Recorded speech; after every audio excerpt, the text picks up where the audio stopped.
નમસ્કાર વિદ્યાર્થી મિત્રો, ચાલો નવા ટોપિક પર જવું છે. એની અંદર એસિડિકતાનો ગુણધર્મ આજે આપણે શીખવો છે.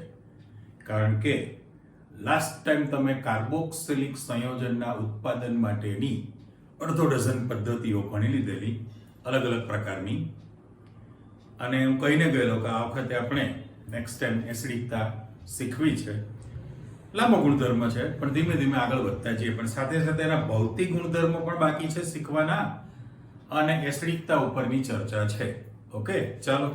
તો આપણી પાસે બોર્ડ ઉપર હેડિંગ મૂકેલું છે કે ભાઈ કાર્બોક્સિલિક એસિડના ભૌતિક ગુણધર્મો.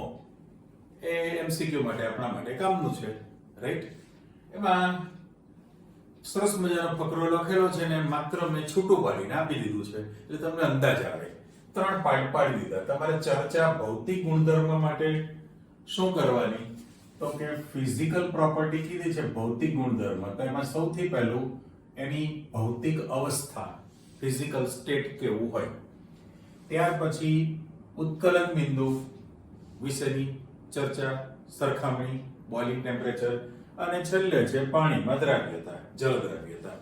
ઓકે, પણ આપણને ખબર જ છે ને કે ભાઈ હાઇડ્રોજન બંધ વિશે જે તમે શીખ્યા છો 11માં, H બંધની બે જ પ્રોપર્ટી યાદ રાખવાની છે.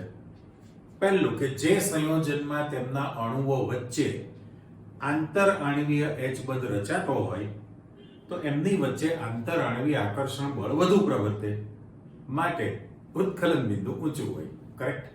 અને બીજું કે જે સંયોજનમાં તમે પાણી ઉમેરો અને પાણીના અણુઓ સંયોજનના અણુ સાથે H બંધ બનાવે તો એની જળ દ્રવ્યતા વધી જાય. એટલે ટૂંકમાં ઉત્કલન બિંદુ શબ્દ આવે તો પણ H બંધની ચર્ચા આવવાની છે, અને દ્રાવ્યતા આવે તો પાણીના અણુ સાથેનો H બંધ આવશે. એ તો ફાઇનલ છે આપણી પાસે.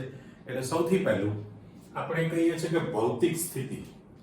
તો ભૌતિક સ્થિતિમાં તમને પહેલો મુદ્દો એમ કહે છે કે 9 કાર્બન, એટલે એકચ્યુઅલી તો C1 થી C9 સુધીના એવો શબ્દ આપણે મૂકી દઈએ ને, 9 કાર્બન સુધીના કાર્બોક્સિલિક સંયોજનો રૂમના ટેમ્પરેચરે તીવ્ર વાસ ધરાવે. એટલે ચોપડીમાં અરુચિકારક વાસ ધરાવતા રંગવિહીન પ્રવાહી શબ્દ આપેલો છે તમને.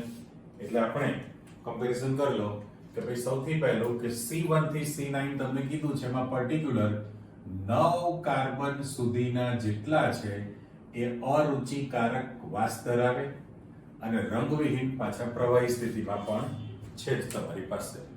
ઓકે, પણ એના કરતા ઉચ્ચ એટલે વધુ આણ્વીય દળ ધરાવતા, એટલે ઉચ્ચ કાર્બોક્સિલિક સંયોજનો જે છે, ઉચ્ચ કાર્બોક્સિલિક સંયોજનો, એ લોકો મીણ જેવા ઘન અને રંગવિહીન સ્થિતિમાં જ ઘન પદાર્થ છે. ઓકે, પણ મીણ જેવા ઘન પદાર્થ છે.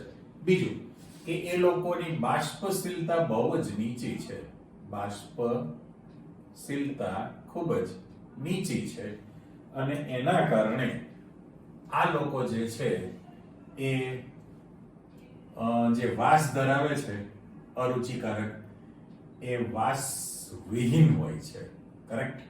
આ આપણી પાસે સામાન્ય ચર્ચા. ફરીથી રિપીટ કરીએ છીએ તો પહેલામાં પહેલું કે C1 થી C9 એટલે આપણે પર્ટિક્યુલર 9 કાર્બન સુધીના કાર્બોક્સિલિક સંયોજનો અરુચિકારક વાસ ધરાવતા, રંગીન નથી પણ રંગવિહીન પ્રવાહી છે, ટ્રાન્સપરન્ટ.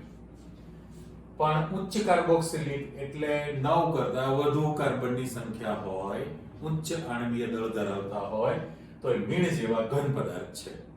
ઓકે, અને એની બાષ્પશીલતા નીચી છે, એટલા માટે એ વાસવિહીન હોય છે. એક. હવે વાત આવે છે આપણી પાસે ઉત્કલન બિંદુ. તો ઉત્કલન બિંદુની ચર્ચામાં આ બંનેમાં તમારે એ બાબત ધ્યાનમાં રાખવાની છે કે H બંધ જવાબદાર છે. હવે કાર્બોક્સિલિક સંયોજન તરીકે જે તમે મૂકો છો, કાર્બોક્સિલિક સંયોજન, એમાં ઉત્કલન બિંદુની જ્યારે તમે કમ્પેરિઝન કરો તો આપણને ખબર છે કે ભાઈ સમાન આણ્વીય દળ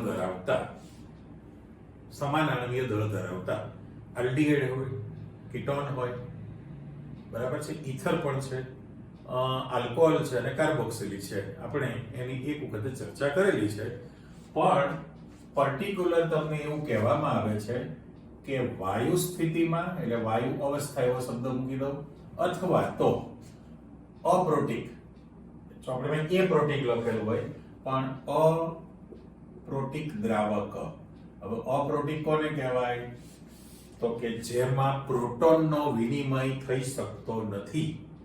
વિનિમય આપલે, લેતી દેતી, લેવડ દેવડ, આદાન પ્રદાન, ઘણા બધા શબ્દ કીધા કે ભાઈ જે દ્રાવકની અંદર પ્રોટોન H+ ની આપલે એવો શબ્દ મૂકી દઉં છું. ઓકે, જે દ્રાવકમાં પ્રોટોન H+ ની આપલે થઈ શકતી ન હોય એને અપ્રોટિક અથવા બિન ધ્રુવીય દ્રાવક પણ કહેવાય.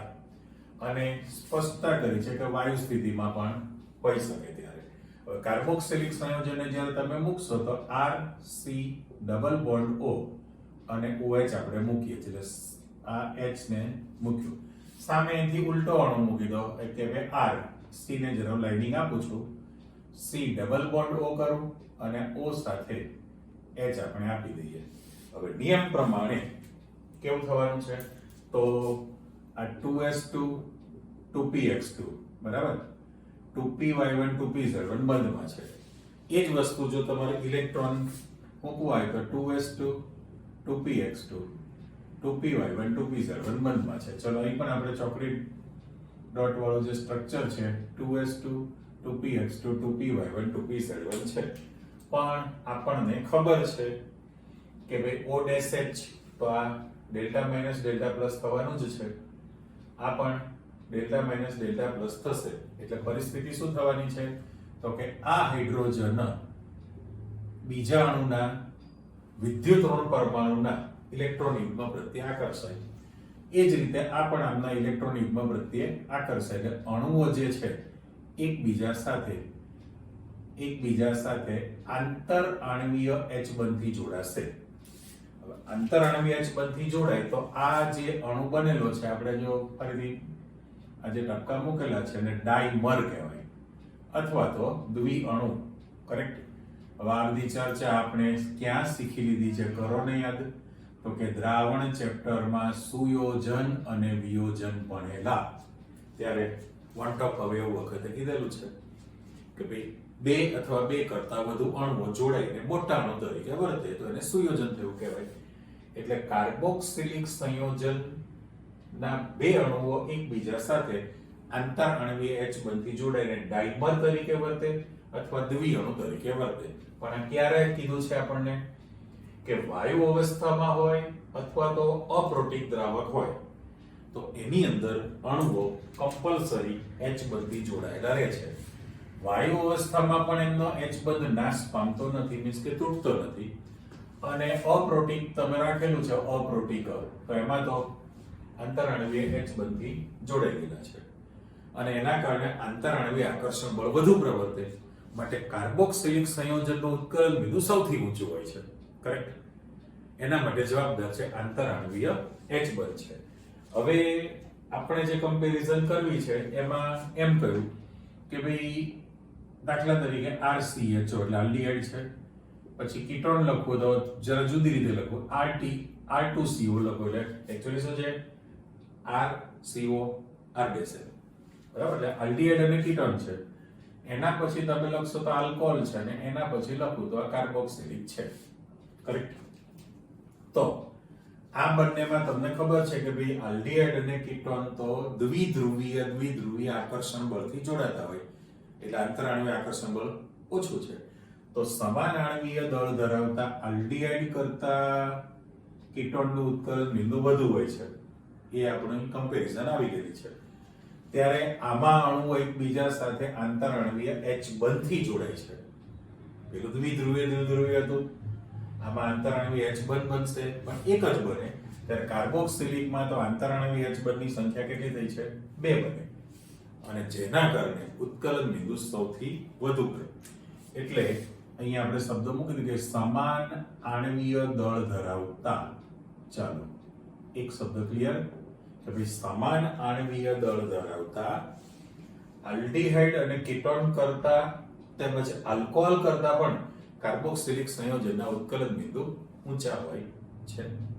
એટલે એ કમ્પેરિઝન તે પણ વાયુ અવસ્થામાં પણ આ જ પરિસ્થિતિ રહેવાની છે આની અંદર. પણ હવે જે ચર્ચા આવે છે એ શું થયું? દ્રાવ્યતા. તો દ્રાવ્યતા માટે તમારી પાસે જવાબદાર છે H1. તો એ રીતે આપણે સૂત્ર તૈયાર કરી દઈએ. ફરી પાછું દ્રાવ્યતાનું જે આકૃતિ મૂક્યું છે કે ભાઈ R C, અહીંયા આગળ ડબલ બોન્ડ O અને OH કરી દઉં. ઓકે, અને ખાસ કરીને હું પાણીનો જે અણુ મૂકું છું એમાં ડિઝાઇન પહેલેથી જ મૂકી દઉં. ચલો આપણે પાણીનો એક અણુ મૂકેલો છે, આકૃતિ આખી મોટી છે એટલા માટે, અને હું જરા બ્લોક પણ કરી દઉં છું. હવે પરિસ્થિતિ કેવી થવાની છે? તો કે પાણીનો એક જે અણુ છે, પાણીનો એક અણુ, તો આ જે ઓક્સિજન છે એના ઇલેક્ટ્રોન યુગ્મ પ્રત્યે આકર્ષાય ને, એટલે એક કાર્બોક્સિલિક નો અણુ મૂકેલો છે. હવે બીજો જે તમે મૂકશો એમાં ચિત્રમાં શું કરવું પડે? આ H ને પેલા ઓપ્શન સાથે કરવું પડે. એટલે જો હવે આપણે અહીંયા આકૃતિ મૂકવી, પહેલા આને મૂકી દો કે ભાઈ R C, આ ડબલ બોન્ડ O અને OH મૂકું છું. ઓકે, અને એ જ રીતે અહીંયા પણ આપી દો ને કે ભાઈ આ તમે મૂકશો તો C અને R, આ ડબલ બોન્ડ O અને આ OH મૂકેલું છે, H ને થોડો ડેશ આપી દઈએ. શું પરિસ્થિતિ થઈ પાછી? તો કે આ હાઇડ્રોજન ઓક્સિજન વિદ્યુત ઋણ છે એના પ્રત્યે આકર્ષાવાનો છે, આ હાઇડ્રોજન છે એ પણ વિદ્યુત ઋણ ઓક્સિજન પ્રત્યે પણ આકર્ષાવાનો છે. એટલે આપણે જે દ્રાવ્યતાની ચર્ચા કરીએ છીએ તો જલીય દ્રાવક થયું, ધ્રુવીય દ્રાવક છે. એટલે પાણીના અણુઓ કાર્બોક્સિલિક સંયોજનના અણુ સાથે H બંધથી જોડાઈ જાય છે, માટે એની પાણીમાં દ્રાવ્યતા વધુ છે. એમાં પણ પાછી ચર્ચા તમને કરી છે, જો આપણે મિક્સ ન કરતા અહીંયા મૂકી દઈએ છીએ. તો પહેલો મુદ્દો કે આમ C4 4 કાર્બન, C4 સુધીના જે છે એની દ્રાવ્યતા વધુ છે. પણ જેમ જેમ તમારી પાસે શૃંખલા વધતી જાય, કોની? કાર્બન. શૃંખલા વધે એમ દ્રાવ્યતા જે છે ક્રમશઃ ઘટવાની છે. એટલે ઇન્ટરનલ કમ્પેરિઝન કરી કે ભાઈ શરૂઆતના બે સભ્યો જે છે મિથેનોઇક એસિડ, ઇથેનોઇક એસિડ, પાણીમાં શુદ્ધ દ્રાવ્ય, પણ પછી પ્રોપેનોઇક એસિડ ને બ્યુટેનોઇક એસિડ છે એની દ્રાવ્યતા ઘટે છે સાપેક્ષમાં પહેલા બે સભ્યોની. અને 4 પછીના તો જેમ મોટા અણુ બનતા જાય કાર્બોક્સિલિકના, એમ કાર્બન શૃંખલા વધવાની છે. બરાબર, શૃંખલા જેમ વધતી જાય એમ એની દ્રાવ્યતા ઘટે છે. એટલે પાણીમાં દ્રાવ્યતા માટે પણ જવાબદાર આ તમે ચિત્ર મૂકેલું છે H બનશે, અને પેલામાં પણ H બનશે. પણ શરત એટલી કે આમાં અપ્રોટીન દ્રાવક હતો, બરાબર, જેમાં પ્રોટોનનો વિનિમય શક્ય નથી. પણ જો તમે આ રીતનો પ્રોટીન દ્રાવક લો અથવા ધ્રુવીય દ્રાવક લો તો એ ઘટના બને છે. સાથે સાથે તમને એમ ચર્ચા કરી કે આ જે નામ આપેલા છે બધા કોના માટે છે? એલિફેટિક. ઓકે, એટલે આપણે રાઉન્ડ મૂકી દીધી કે ભાઈ એલિફેટિક કાર્બોક્સિલિક છે એમાં 4 કાર્બન સુધીની દ્રાવ્યતા વધુ છે. એ જ રીતે ઉપર જે મારે શબ્દ આપણે સ્ટાર્ટ કર્યો છે એમાં પણ મારે શબ્દ કયો મૂકી દેવો પડશે? એલિફેટિક.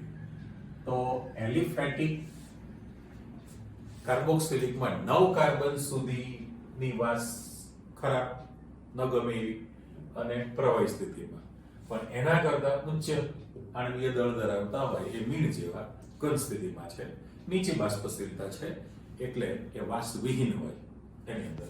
એ આપણી ભૌતિક સ્થિતિની ચર્ચા હતી. એટલે એમાં પણ વચ્ચે લાઇનિંગ કરી દઉં તો આ આપણી ભૌતિક સ્થિતિનો પહેલો મુદ્દો હતો, પછી ઉત્કલન બિંદુની ચર્ચા કરી તમે, અને પછી તમારી પાસે દ્રાવ્યતા આવી ગઈ.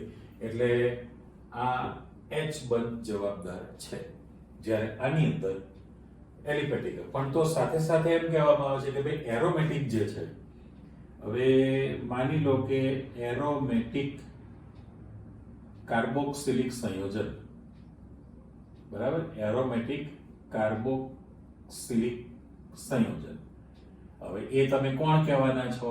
તો કે રિંગ ઉપર COOH, રિંગ ઉપર COOH. તો બેન્ઝોઇક એસિડ જે છે એ ઠંડા પાણીમાં લગભગ અદ્રાવ્ય રહે, બરાબર, ઠંડા પાણીમાં અદ્રાવ્ય રહેવાનું છે.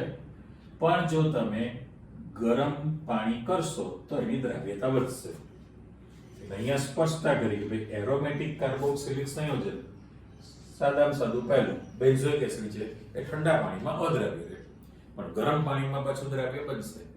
હવે આ જે પાણીમાં દ્રાવ્યતાની જે ચર્ચા કરી, જવાબદાર H બનશે, શૃંખલા વધે, દ્રાવ્યતા ઘટે.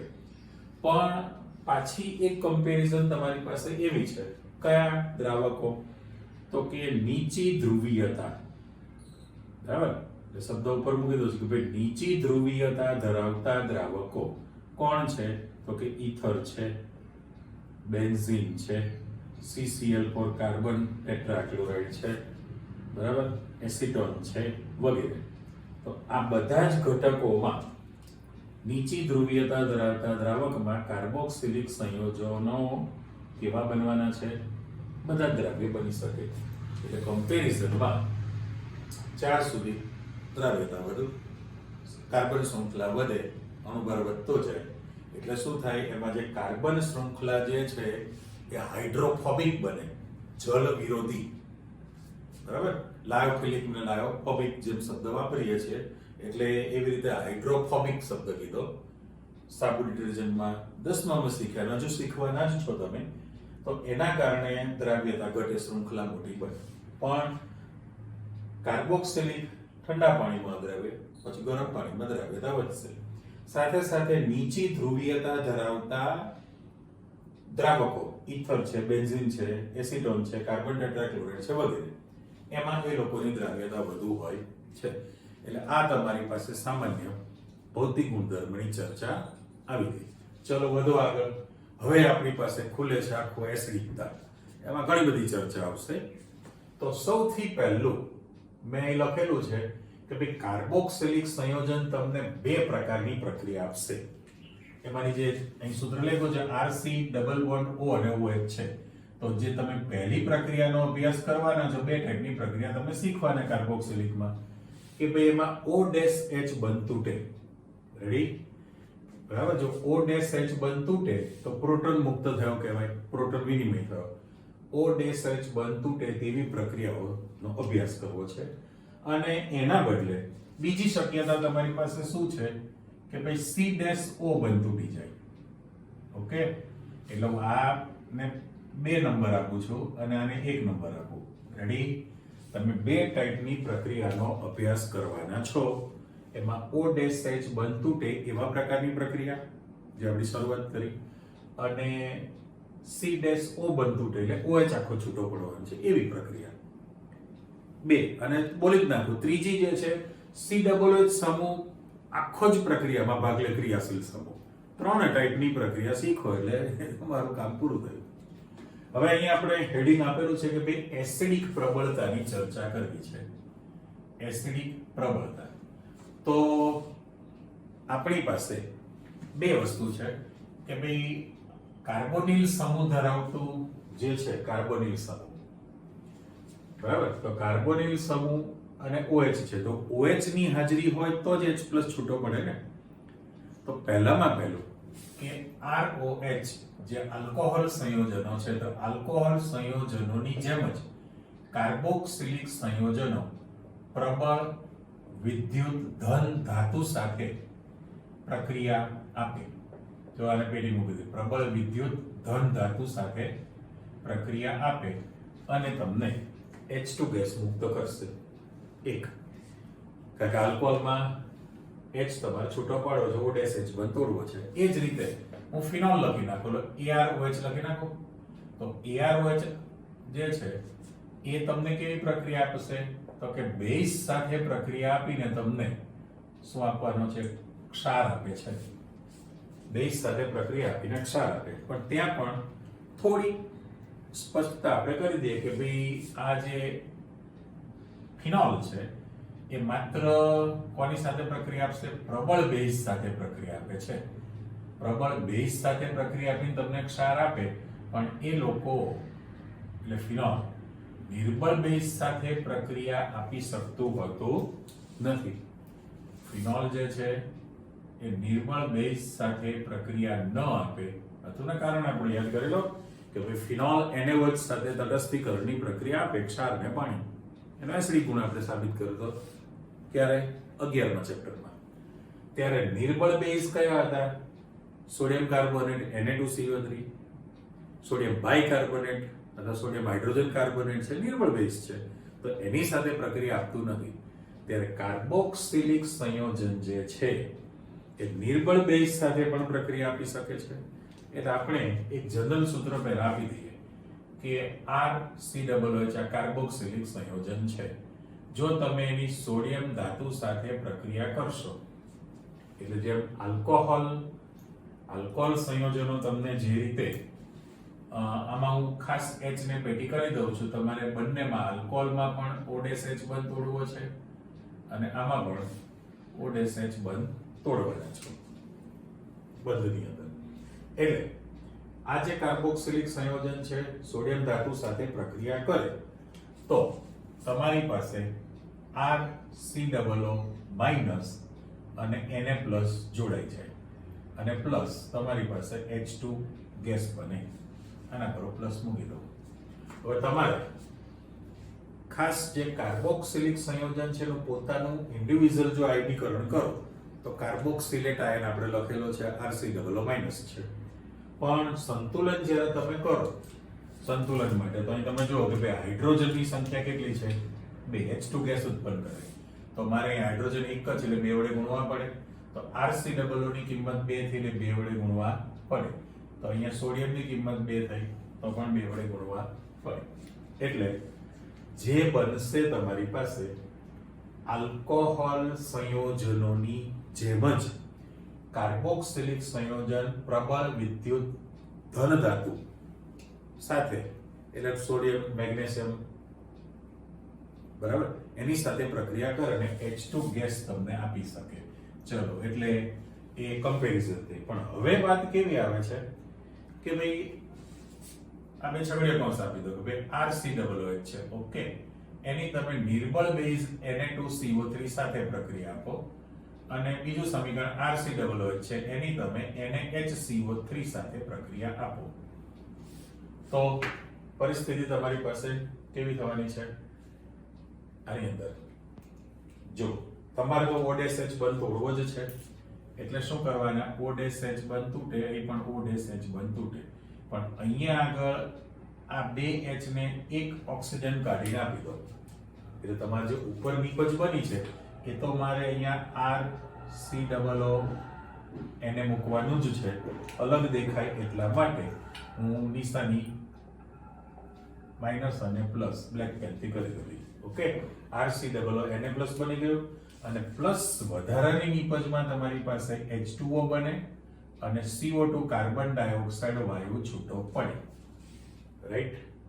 અને એની સરખામણીમાં પેલામાં પણ તમારી પાસે આ જે છે એક જ સોડિયમ તમે મૂકવાનો છે એટલે RCOO Na અને પછી NaHCO3 બનાવવાના.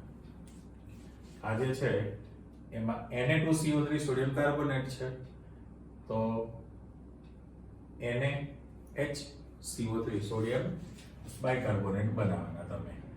ઓકે, અને સોડિયમ બાયકાર્બોનેટ હોય તો એમાંથી વળી પાછો તમે CO2 ગેસ બનાવી શકો. એટલે આમાં તમે મિક્સ ન કરો એટલે વચ્ચે હું નિશાની મૂકી દઉં છું. આ માઈનસ અને પ્લસ લખવાનું રહી ન જાય. સાથે સાથે આ બંને વચ્ચે મેં તૂટક લાઈન આપી દીધી. હવે હિસાબ કિતાબ પ્રમાણે પહેલામાં તો કોઈ ચિંતા છે જ નહીં, બરાબર? પણ બીજું જે સમીકરણ છે, બીજું સમીકરણ એમાં તમારી પાસે સોડિયમ 2 તો કે સોડિયમ 2, હાઇડ્રોજન 1 CO3 ને 2 બધું એઝ ઇટ ઇઝ છે. તો આ કાર્બોક્સિલિક સંયોજનની પરખ કસોટી થઈ કહેવાય. એ પરખ કસોટી તરીકે તમને આપે છે એટલે એને સોડિયમ કાર્બોક્સિલેટ કહેવાય. સોડિયમ કાર્બોક્સિલેટ ઉપર જગ્યા છે એટલે બ્લેક પેનથી આપી દઉં છું. આ 3 માટે 1 2 3 ત્રણેય માટે હું કોમન નામ લખું છું સોડિયમ કાર્બોક્સિલેટ. ઓકે, અને એ છૂટું પડી જાય તો કાર્બોક્સિલેટ આયન આપણે કહીએ છીએ. કાર્બોક્સિલેટ આયન એટલે આ બંને ઘટના તમને કાર્બોક્સિલિકનો એસિડિક ગુણધર્મ તો સૂચવે છે. ઓકે, હવે આપણે શું કરીએ છીએ તો કે આપણે સ્પેસ થોડી ઘણી રાખતા જઈએ છીએ. સામે ક્વેશ્ચન મૂકેલો છે pKa ના મૂલ્યના આધારે એસિડિક પ્રબળતાની તમારે સમજૂતી આપવી છે. તો એનું જે સંસ્પંદન સ્વરૂપ વાળી જે માહિતી છે કે આપણે અહીંયા અથવા તો pKa ના મૂલ્યો છે.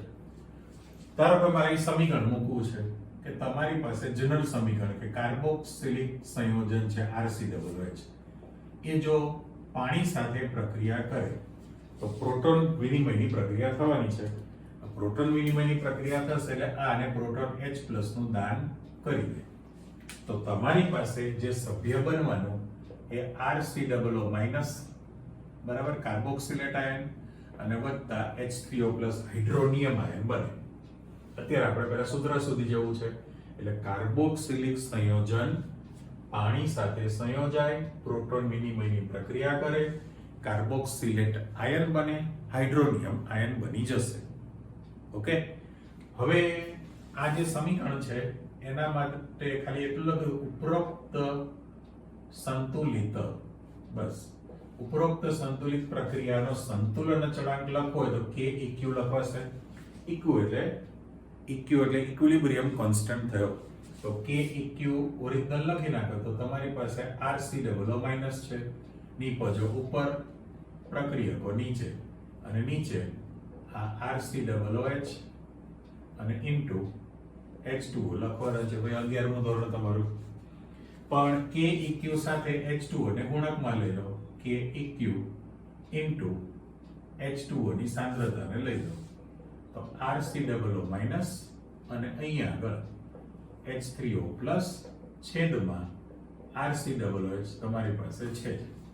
પણ આ તો તમને ખબર જ છે કે K સંતુલન અચળાંક છે અને પાણીનું તમે ખૂબ જ વધુ પ્રમાણ રાખેલું હોય, પાણીનું જે તમે વધુ પ્રમાણ રાખેલું હોય તો સંતુલન સમયે અવિયોજિત રહેતા પાણીના અણુની સાંદ્રતાને અચળ લઈ શકાય. એટલે આની જગ્યાએ તમે શું લખવાના છો? Ka ફાઇનલ સૂત્ર, જેને એસિડનો વિયોજન અચળાંક કહેવાય. એટલે હવે RCOO- છે ઇન્ટુ H3O+ છે અને છેદમાં RCOOH છે. આ આખું જે સમીકરણ છે ફાઇનલ એને હું બ્લોક કરી દઉં. ઓકે, પણ જ્યાં ખાલી યાદગીરી માટે મૂકી દઈએ કે ભાઈ Keq એટલે સંતુલન અચળાંક છે અને Ka તો કે એસિડનો વિયોજન અચળાંક તૈયાર થયો. આ જ વસ્તુ તમારી પાસે પછીના ચેપ્ટરમાં પણ આવશે એમાઇન સંયોજનોમાં. એમાઇન સંયોજનો છે એમાં Kb આવશે ને, બેઝનો વિયોજન અચળાંક. એટલે ત્રણ A for acid, B for base અને W for water પાણીનો વિયોજન અચળાંક. એટલે Kw એસિડનો વિયોજન અચળાંક, Ka બેઝનો વિયોજન અચળાંક Kb છે. હવે તમારી પાસે આમ ઓફિશિયલી તમે જોવા જાઓ તો K ના મૂલ્ય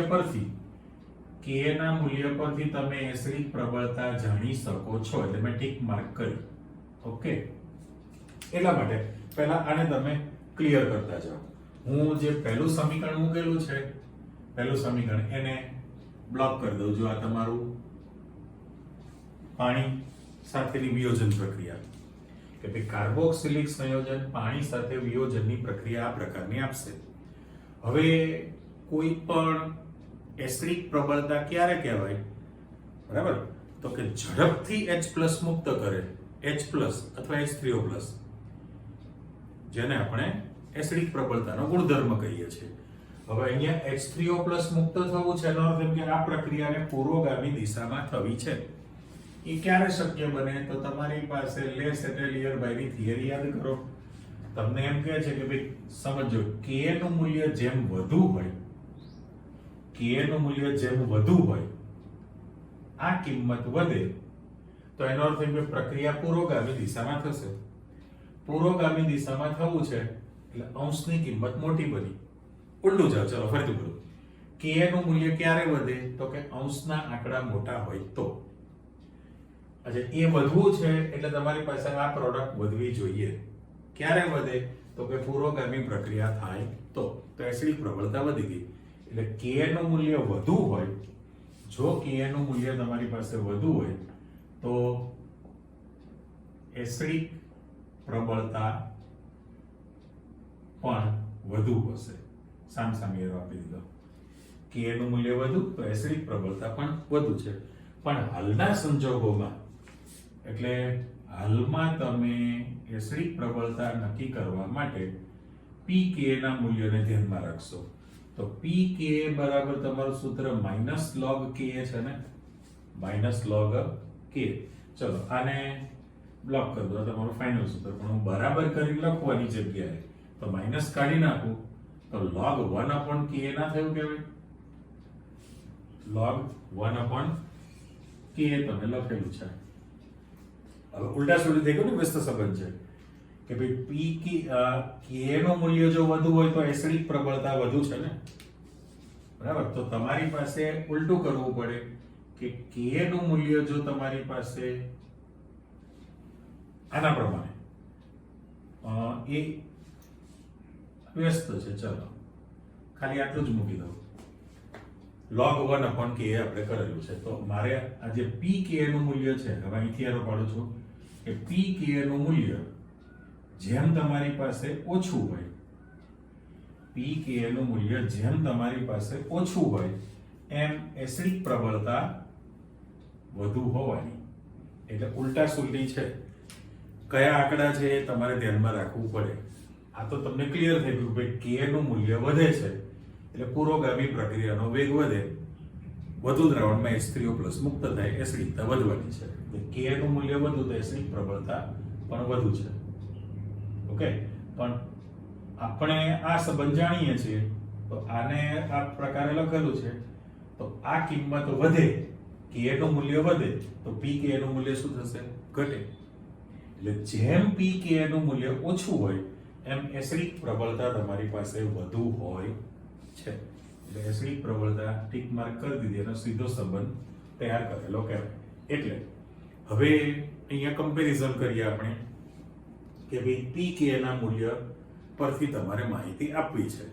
તો કયા વધુ એસિડ ને કયા નિર્બળ છે એની ચર્ચા છે. તો સૌથી પહેલું કે જો આના પ્રમાણે પહેલામાં પહેલું કે હાઇડ્રોક્લોરિક એસિડ છે ને, હાઇડ્રોક્લોરિક એસિડ એના માટે pK નું મૂલ્ય -7.0 છે. એટલે આ તો પ્રબળ થયો ને. કોઈ પણ ખનિજ એસિડ કહેવાય, HCl H2SO4 એક ખનિજ એસિડ પ્રબળ એસિડ છે કારણ કે pK નું મૂલ્ય પર્ટિક્યુલર માટે 7.0 આપેલું છે. ઓકે, હવે આના પ્રમાણે pK ના મૂલ્યની રેન્જ આપણે નક્કી કરીએ. તમારી પાસે MCQ તરીકે આપેલું છે એટલે હું અહીંયા છગડીયો કૌંસ કરી દઉં છું. તો પહેલામાં પહેલું કે પ્રબળ એસિડ હોય, પ્રબળ એસિડ હોય તો એના pK નું મૂલ્ય, ખાલી એમ સમજો pK નું મૂલ્ય <1 હોય, એક કરતા ઓછું મૂલ્ય હોય pK નું તો એ વધુ પ્રબળ એસિડ હોય. બરાબર? એના પર એની સાપેક્ષમાં તમારી પાસે ખાલી મત મૂકી દો pK નું જે મૂલ્ય છે એ 1 થી 5 ની વચ્ચે હોય, પછી pK નું મૂલ્ય 5 થી 15 ની વચ્ચે હોય. બરાબર? 5 થી 15 ની વચ્ચે, અને pK નું મૂલ્ય 15 કરતા વધુ હોય. આપણી પાસે રેન્જ મૂકી દીધી. ફરીથી હવે એને આપણે MCQ માં જવું છે અને સાથે સાથે પ્રબળતા નક્કી કરો કે ભાઈ જે એસિડ ના pK નું મૂલ્ય <1 હોય, એક કરતા ઓછી કિંમત હોય, કારણ કે આપણે જેમ ઓછું મૂલ્ય થાય એમ એસિડિક પ્રબળતા વધવાની છે. તો pK નું મૂલ્ય <1 હોય તો એ સૌથી વધુ પ્રબળ ગણાય, એટલે પ્રબળતા એની વધુ છે, પ્રબળ એસિડ થયો. અને એમાં તમારી પાસે જે ઉદાહરણ આપેલું છે, ઉદાહરણ દાખલા તરીકે તો F3C એટલે કાર્બન સાથે તમે 3 ફ્લોરિન મૂકી દીધા અને COOH મૂકી દો, તો આનું નામ તમારી પાસે ટ્રાઇફ્લોરો ઇથેનોઇક એસિડ બન્યું કહેવાય. એટલે પહેલો કાર્બન છે 111 એટલે ટ્રાઇફ્લોરો ઇથેનોઇક એસિડ છે અને એના માટે pK નું મૂલ્ય 0.23 છે. 0.23 તમને આપેલું છે, તો <1 થયું ને. અને કાર્બોક્સિલિક સંયોજનની અંદર આ જે સંયોજન છે સૌથી વધુ પ્રબળ છે, સૌથી વધુ પ્રબળ એસિડિકતા ધરાવે. ટ્રાઇફ્લોરો એસિડિક એસિડ બોલાય તો ટ્રાઇફ્લોરો ઇથેનોઇક એસિડ પણ બોલી શકાય.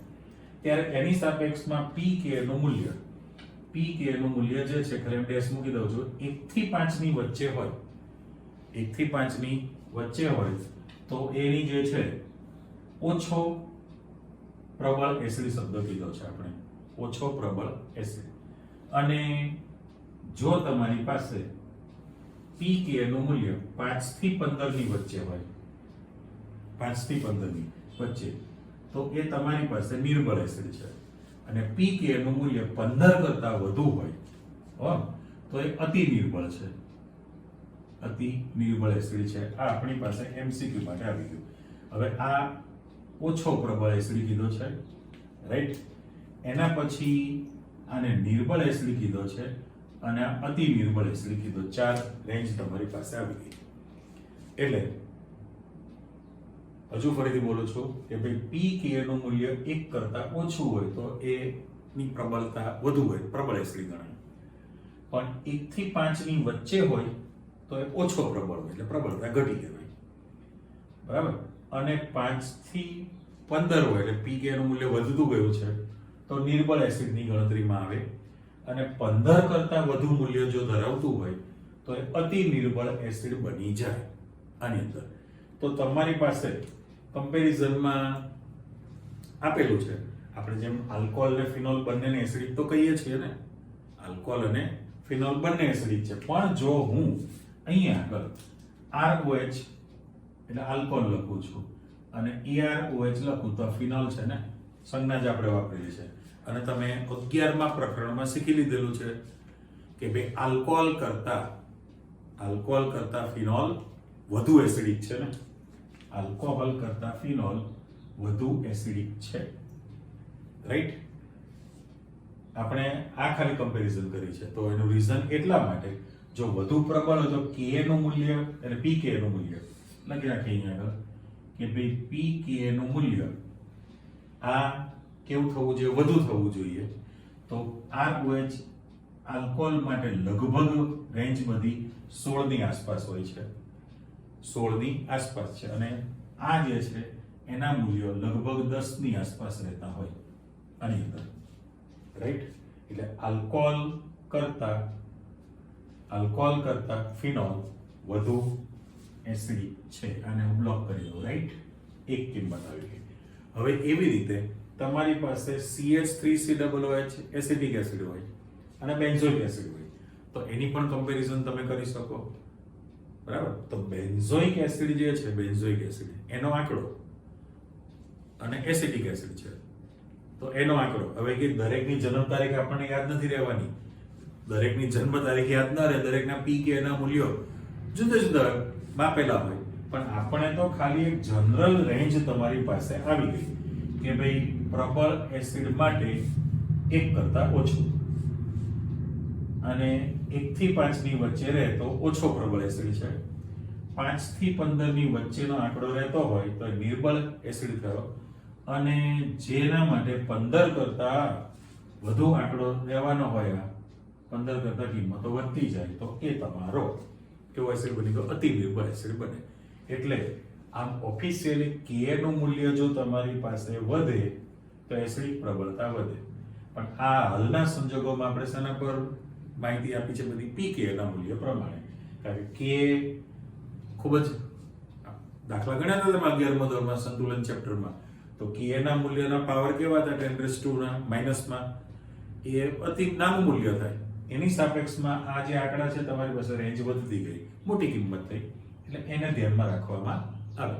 તો આ જનરલ પી કે ના મૂલ્યના આધારે એસિડિક પ્રબળતા તમે વિચારી કહેવાય. પણ સાથે સાથે આ જે વિગત મૂકી છે મેં સ્પેસ રાખી છે, કારણ એટલા માટે કે જો આ ત્રણની કમ્પેરિઝન કરો, ત્રણની આલ્કોહોલ એસિડિક તરીકે, ફિનોલ એસિડિક તરીકે અને કાર્બોક્સિલિક છે, તો જે પહેલું સમીકરણ તમને આપેલું છે, પહેલું જ સમીકરણ લખાય એ રીતે, પણ હું બીજી રીતે લખું હવે કે તમારી પાસે RCHH કાર્બોક્સિલિક છે અને પ્લસ H2O. જ્યારે તમે આની પ્રક્રિયા કરશો ત્યારે સૌથી પહેલું કે પ્રોટોન વિનિમયની જો પ્રક્રિયા થઈ ગઈ તો આને H+ તમે આપી જ દેવાના છો, H+. એટલે મારે અહીંયા H3O+ તરીકે એક મુકાઈ ગયું છે અને બાકીનું જે છે કે RCOO- જે મૂકેલું છે, RCOO- એ સંસ્પંદન સ્વરૂપ ધરાવે. બે સંસ્પંદન સ્વરૂપ ધરાવતું હોય, અત્યારે તો સૂત્ર પ્રમાણે તમે RCOO- જ મૂકેલું છે, પણ એ જે કાર્બોક્સિલિક સંયોજનનું જે સંસ્પંદન સ્વરૂપ તમારી પાસે આવે એનું સ્ટ્રક્ચર કેવી રીતનું બનશે. એટલે આ જે પ્લસ કર્યા પછી અહીંયા બ્રેકેટની અંદર જે હું લખાણ આપું છું એ મારે નીચે સમજૂતી આપવી છે. એટલે પહેલામાં પહેલું આ R C double bond O અને OH છે, કરેક્ટ? આપણે આ રીતે મૂકેલું છે. પહેલામાં પહેલું કે ભાઈ 2s2 2px2 2py1 2pz1 2s2 2px2 2py1 2pz1. આ ઓરિજિનલ કાર્બોક્સિલિક સંયોજન છે, રાઈટ? હવે જ્યારે એમાંથી આ H+ નીકળી જાય બોન્ડ તૂટીને, એટલે હું ફરી પાછું આપણે જે આ H ને પ્રોટોન વિનિમયની પ્રક્રિયા કરીને આ બાજુ મોકલેલો છે, કરેક્ટ?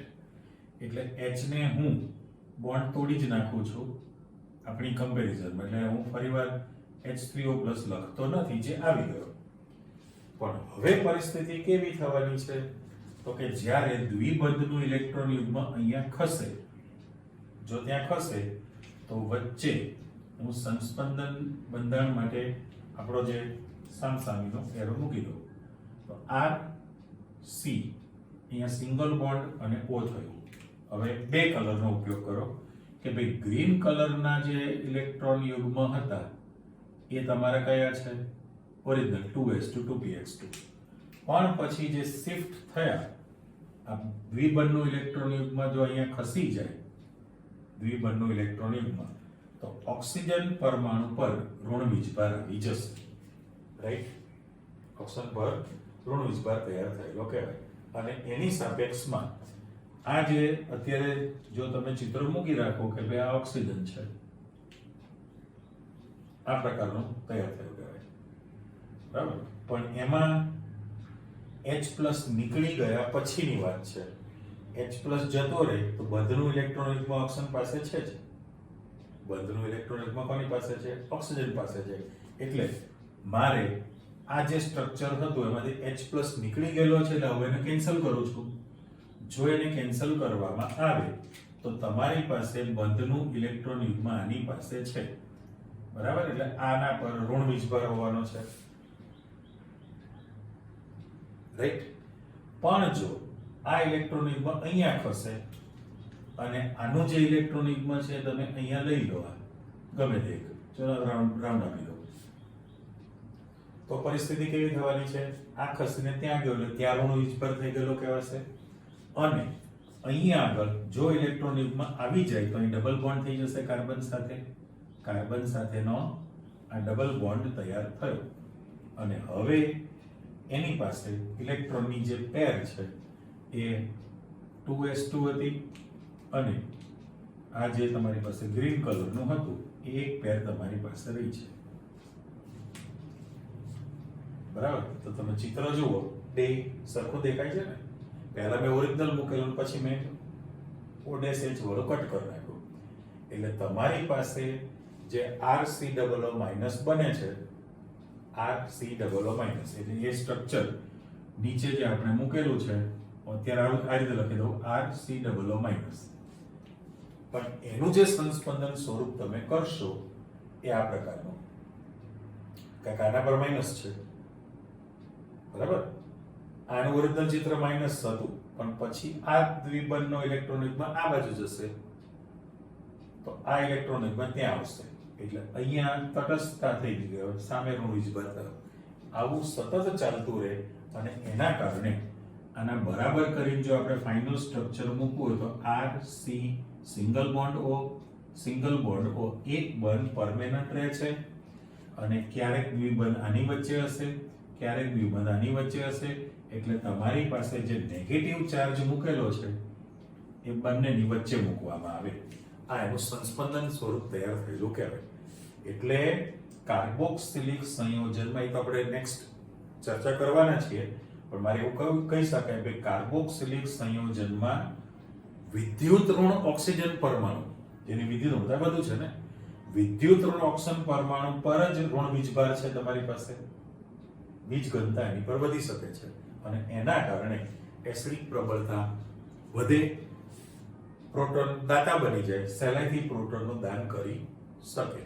એટલે આપણે એસિડિક પ્રબળતા માટે જે ચર્ચા કરી એની અંદર આલ્કોહોલની જેમ પ્રબળ વિદ્યુત ધન ધાતુ સાથે પ્રક્રિયા આપે છે, એટલે એસિડિક ગુણ થયો, અને ફિનોલ જેવી રીતે બેઝ સાથે પ્રક્રિયા આપીને ક્ષાર આપે, એમ આ પણ તમને ક્ષાર તો આપે જ છે, બરાબર.